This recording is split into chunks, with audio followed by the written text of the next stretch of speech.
This is FNC's Morning View, and we're here starting June. It's almost summer, and we're talking about Europe and the effect on race. Now, we have before us these fantastic waffles. You think they're going to be having waffles and syrup and butter and that sort of thing? In Europe, they're going to be eating beans. Well, that's the normal diet in beans. Well, I know, beans exactly. But, you know, really, let's talk about that, and let's talk about where Europe is and what that means for us.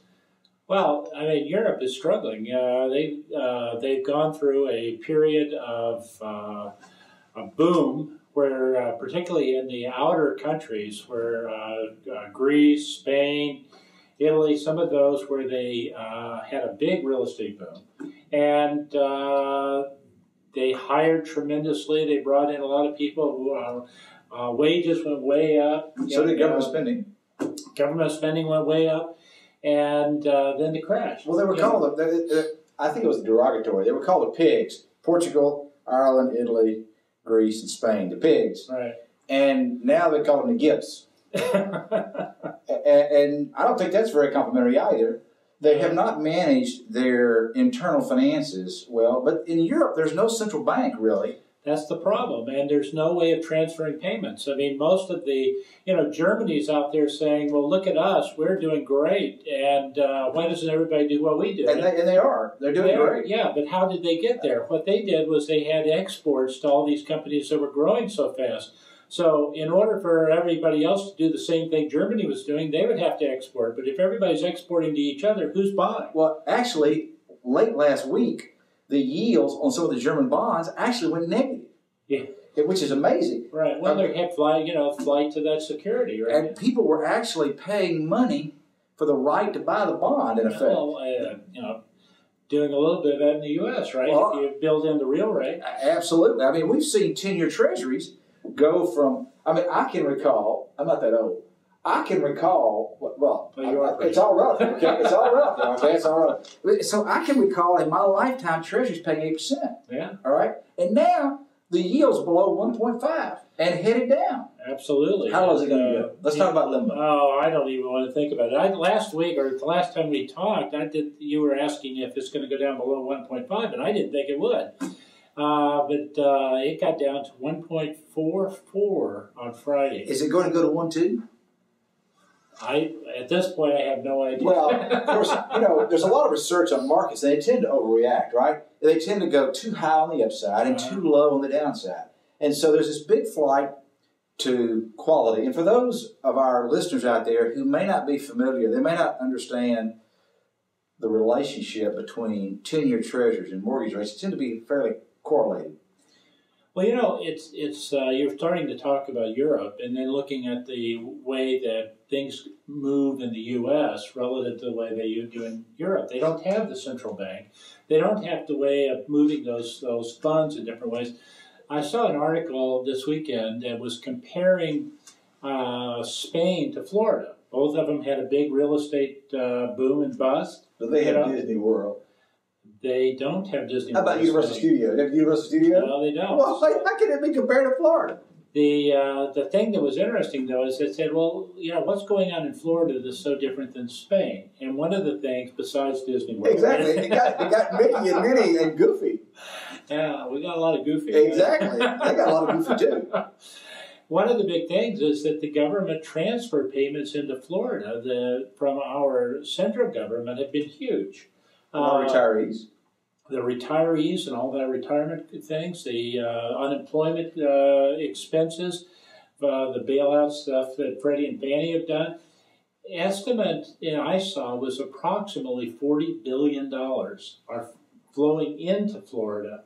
And that's not occurring in Spain. That's because of the interest fees at Disney World. Right. Yeah, that could pretty much cover it right there. But what are they going to do in Europe? If Spain and Greece and those countries can't get that influx, there's no central government in that way. The only thing they can do is devalue their currency, so everything becomes cheaper. But they're on the same currency. So it's a problem. It's a problem. So the only other thing they can have is Germany could inflate things really significantly. They could. And if they did that, then that would pull them out of the problem they're in. But Germany's taking the position we need austerity. Right, they want deflation. They want to cut it down. Exactly. And so, I don't know. Either they're going to break up or they're going to have to rethink the whole way they're doing it. So is Greece going to go back on the drachma?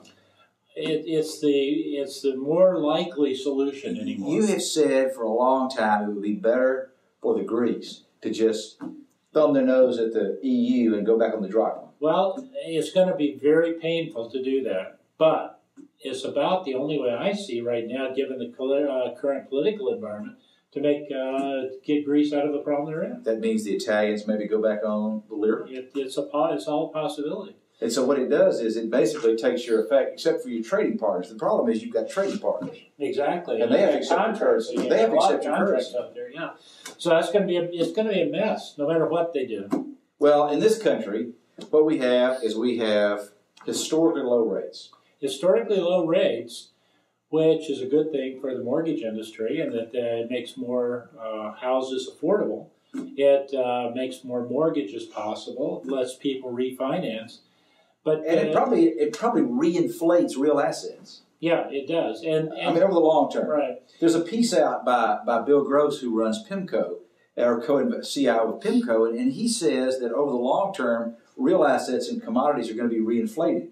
And the Fed is not going to like that down the road, but that's going to be the long-term impacts of what they're doing. Yeah, but there's no danger of inflation today. And it was funny, Greenspan was, the poor guy, he's been wrong so often, and here he is on TV last week talking about how the dangers of inflation. Yes, but if you got paid $200,000 a speech, it'd be okay to be wrong, right?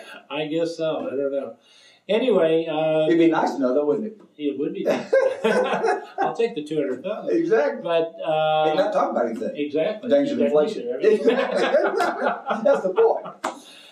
But there's a lot of stuff going on right now in the economy. Everybody is saying there was a lot of panic last week. The stock market just took a nosedive from the employment figures, and or unemployment, however you want to look at it, right? Exactly. And so, I mean, the problem right now is it's going to continue to be mixed for quite a while. The interest rate's down. Some of the construction spending is up. Construction employment's up. That's all good. Overall employment is down. Although it's a low base. It's a low base. It's a very low base. But, some of the other stuff, it's the household survey, the U.S. government's household survey showed a strong increase in employment and that the participation rate has gone up. And people are buying cars. Right. I mean, car sales have done, until the most recent month, they've done really well. Yeah, the employment population ratio has gone up. It has. Some of the price indexes on housing are starting to get mixed. We're showing an increase over the most recent month. Case-Shiller and CoreLogic's loan performance index are sort of mixed. They're depending where you are, and depending on, well, it's a 3-month moving average, so it's not as sensitive. But what they're showing is that if you seasonally adjust it, it's down. But if you don't seasonally adjust it, it's up. And so we're hitting the bottom. Okay, right. And maybe we'll bounce along a little while. Right. Because we don't see a lot of strong job growth going back. No, there isn't a lot. I saw an interesting analysis. It said that if at our current employment rates, employment and unemployment rates, if we were to add 125,000 jobs per month from now forward. That sounds like a lot. Well, but it's not. Last week was 69,000. It just sounds like a lot. Last month was 69,000. Before that, we were doing better than 125,000. But if you added 125,000 a month consistently on average, we would be back to our employment level. Time. How long? Let me guess. Can I guess? Yes. May I guess? Yes, you may. Okay. I think we'll be back to our employment level in 60 months. Well, you'll have to figure it out. I can't count that high, but November of 2015. November of 2015. Right. Well, 60 months is 5 years. Right. And so I'm not too far off. That's about 3.5 years. Right. 3.5. So I only missed a year and a half. That's okay. You're on the inside of my guess. All right. Well, and then if they were increasing by 200,000 a month, it would be April of 14. That's pretty good. Yeah. So, I mean, it's there. But that's not included. That's to get us back up to the employment numbers we were before the crash. And in the meantime, the population has grown. Right. Number of graduates has increased. Right. A lot of new people have entered the market. Well, inflation is just too many dollars, in our case of our currency, chasing too few goods. So you have an increase in the nominal price. Right. That's really all inflation is. But when people are not working, they don't want to buy things. The one really significant positive thing is auto sales. When people go buy a new car, as long as they're not fleet sales, that sort of thing. Yeah. That's a good thing, very good thing. Yeah, and that's been going up. So It has been going up, and consumer confidence has been ameliorating. Yeah, and it goes up for a while, and then it comes down. Right. The But it's not a straight line down. Yeah, exactly. So it's bouncing around. So I guess we're going to be sitting here on the flats for a while. Well, we look forward to having waffles with lots of butter and syrup and sausage and bacon when employment is booming and house prices are booming, rates are low. This is FNC's Morning View. I'm Bill Rayburn with Bob Dorsey. You all have a fantastic day.